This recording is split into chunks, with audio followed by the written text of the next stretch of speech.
En mi caso, yo soy un absoluto fanático del género. He matado cientos de millones de neuronas jugando sobre todo a juegos de estrategia. El Civilization, King's Crusaders, por supuesto Age of Empires y muchos otros, que además crea una fantasía muy perversa de control absoluto.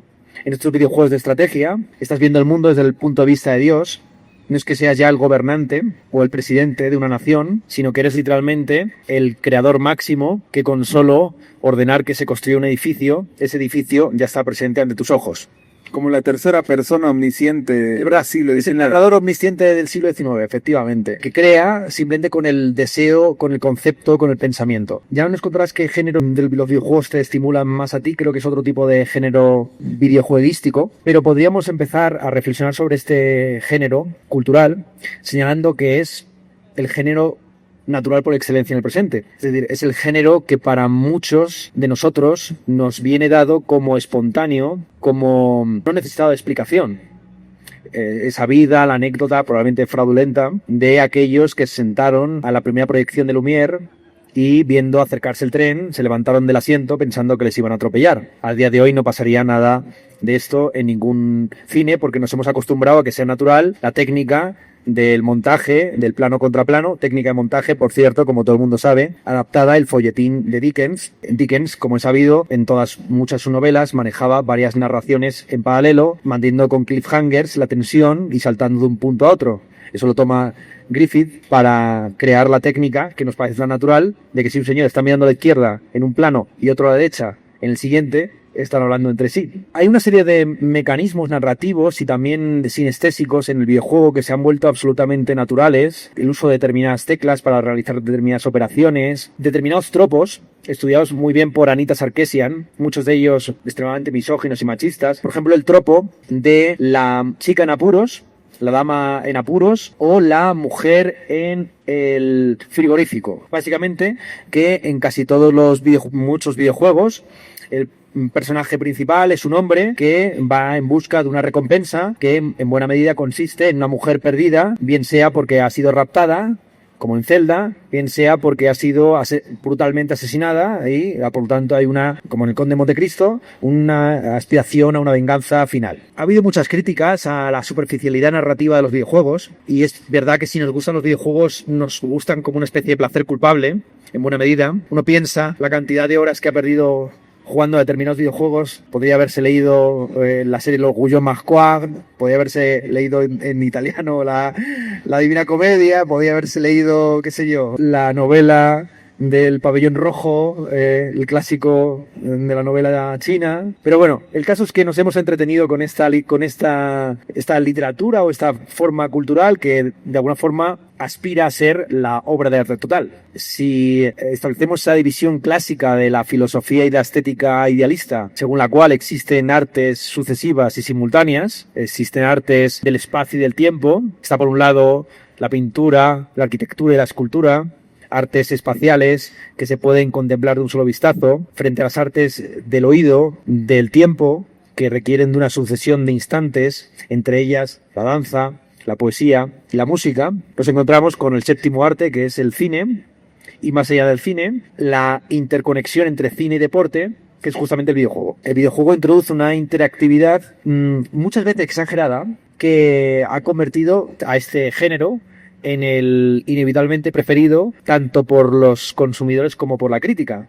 Total, que háblanos un poco también de tu relación con los videojuegos. La mía es esta, un poco de consumo culpable, satisfacción de unas pulsiones primordiales y también de un gusto por el videojuego como arte. Claro, la pregunta es si aceptamos a los videojuegos como una forma cultural, la obra de arte, ¿cuál es? ¿Es el videojuego como conjunto de posibilidades ludológicas o es la partida singular en la que uno decide hacer un troleo o decide pasárselo en 5 minutos cuando estaba pactado que era 50 horas? Es un debate interesante que vuelve sobre los temas clásicos de la autoría en el videojuego. Inevitablemente hay una coautoría entre el desarrollador del videojuego, no es una única persona, sino que es un montonazo de individuos que contribuyen en condiciones muchas veces de explotación, y el jugador individual o colectivo que desarrolla las posibilidades narrativas y ludológicas en cada caso.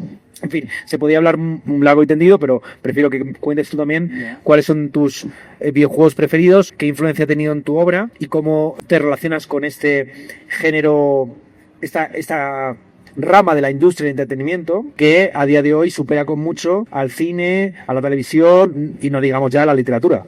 Claro.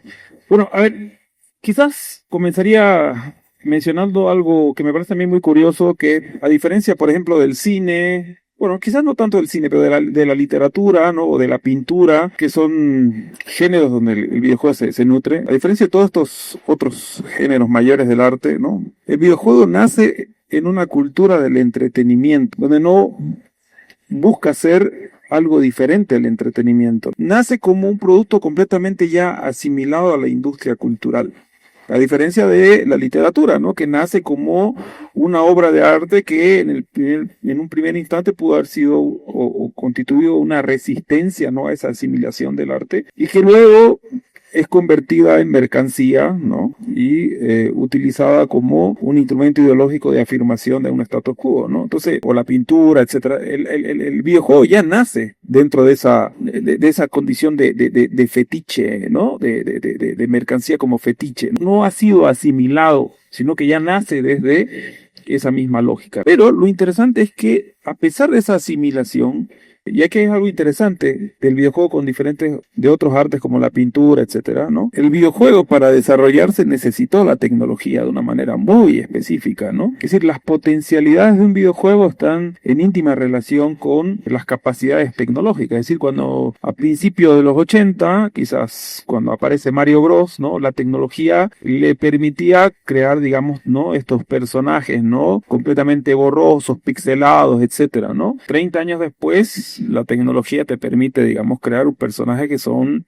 calcados del cine, ¿no? Pero entonces ahí es interesante ver entonces esa colaboración mutua entre tecnología y la experiencia estética que quizás no lo tiene, por ejemplo, la pintura o la literatura, ¿no? Y tampoco el cine, ¿no? Porque en el cine, si bien la tecnología se le emplea de una manera, no me parece que potencie tanto a la experiencia estética del producto como lo hace el videojuego. Otra cosa que a mí me interesaría mencionar es que el videojuego nace con algo muy específico, ¿no? Que decía, si nosotros nos ponemos a pensar, ¿y qué sería lo específico de los videojuegos? Aquello que tiene como particularidad y no tiene, por ejemplo, el cine o la literatura o la pintura, ¿no? Ese algo específico que estuvo en los primeros videojuegos, desde Atari hasta ahora, es el gameplay, ¿no? Lo que un poco mencionabas diciendo con esta cuestión que luego se vuelve interactivo, etcétera, ¿no? Pero ese gameplay es lo que define la experiencia estética del videojuego. Ahora, luego el videojuego, cuando la tecnología empieza a modernizarse, etcétera, ese gameplay queda, por ejemplo, en un segundo plano, ¿no? Y da lugar a ciertas historias, ¿no? Y ahí es cuando el videojuego aspira a ser, digamos, una película, ¿no? Y quizás diseñador de videojuegos que trabaja mucho con esto es Kojima, ¿no?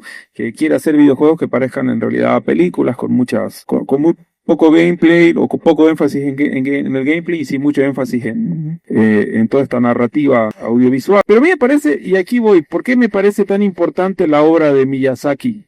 Quien es quizás mi director de videojuegos favoritos, ¿no? Porque él retoma a esa esencia del videojuego como gameplay y la historia la pone en un segundo plano. Es decir, que el gameplay no está en función de contar como acción dramática una historia, sino que la historia es algo muy implícito. Puedes terminarte los videojuegos y ni siquiera saber de qué va, pero la experiencia estética ha sido llevada a cabo, ¿no? En cambio, si juegas otro tipo de videojuegos más mainstream, qué sé yo, si juegas The Last of Us, por ejemplo, obviamente la historia es central, es decir, es un videojuego muy bien narrado, muy bien contado, una historia muy emocionante, pero es un videojuego que aspira a ser cine, es decir, que está subordinado, ¿no? A esta narrativa del cine. Mientras que lo que hace Miyazaki es retomar esa experiencia original del videojuego, que es el gameplay, y hacer de la historia algo implícito, ¿no? Invierte la cosa, ¿no? Y a mí me parece que eso es muy interesante. Para mí me parece que ahí hay algo que abre una nueva brecha, ¿no? Porque utiliza las tecnologías nuevas, ¿no?